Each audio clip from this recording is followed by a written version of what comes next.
Can I just indicate that the questions in relation to the federal budget, I will allow a reasonable degree of latitude. I won't be requiring a very narrow interpretation. I heard the member for Burleigh saying it's not relevant. I will allow, but I don't want members to be arguing or debating the point. Lead Opposition, have you your second question, please? Yes, Mr Speaker. My second question without notice is to the Premier. Premier, I refer again to independent economist Gene Tunny's statement, the Cross River Rail business case is, and I quote, weak.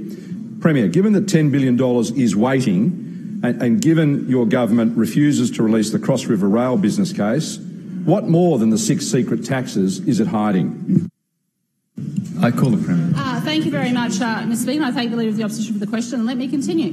Yes, we heard the federal government announce last night $10 billion. $10 billion over 10 years, Mr Speaker, for about 6 or 7 projects across Australia, which is barely anything, Mr Speaker, and about, from memory, Treasurer, $600 million would be made available in 2 years in the forward estimates for all those projects across the nation to fight for, Mr Speaker. That is simply and utterly unfair. And, Mr Speaker, my question to those opposite today is, why won't you back this project?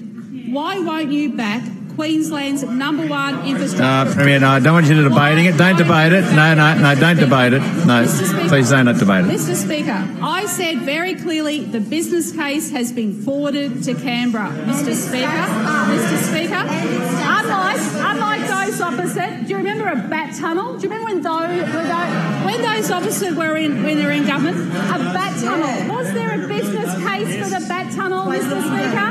No, Mr Speaker. When they conceived, they had the idea of building 1 William Street for themselves, Mr Speaker. Yeah. Was there a business case? No business case, Mr Speaker. No business case, Mr Speaker. Was there consultation? I take that interjection. No consultation. No consultation at all, Mr Speaker. Very disappointing, very disappointing. So, Mr Speaker, on this side of the House, we will stand up for Queensland. We will fight for Queensland. We will work for Queensland. It's gone to Canberra, Mr Speaker. Thank you, Premier. Thank you, members. Thank you. I hear you all. I now call the member for Thurrock.